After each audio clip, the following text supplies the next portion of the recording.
kong to so ay turi sak nalalpa karon dilate ikut sakin mintela swal puar na pel turin ral piang ram khoi hun po ni se min shuai na kong ka zo zela kalal pa tu ka tak na le inum him na mang an lai chan pui ver tu kalung pui nget ka in nga na ka kul bing sang sai ve ngai lo ka kong shuai tu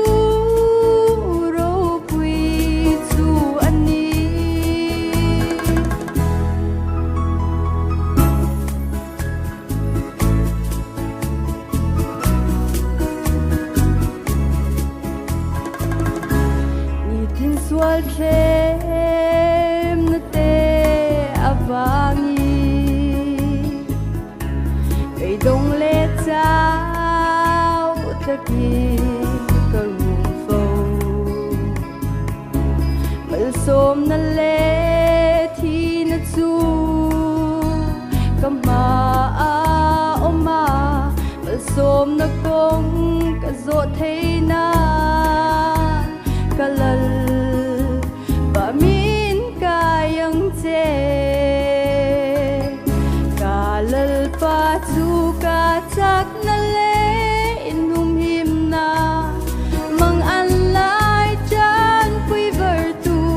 kalung pui nget ka in nga na ka kul bing sang sai ve ngai lo ka kong shuai tu ro pui tu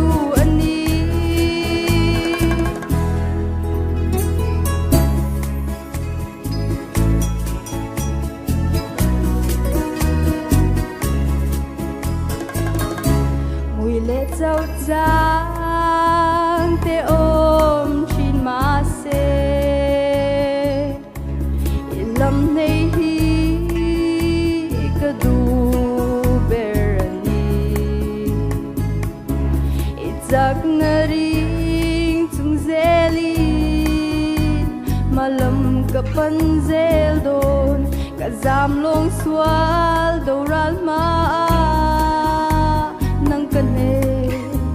na i om sia kalal pa tu ka tak na le inum him na mang an lai chan pui ver tu kalung pui nget ka in nga na ka kul bing sang sai ve ngai lo ka kong shuai tu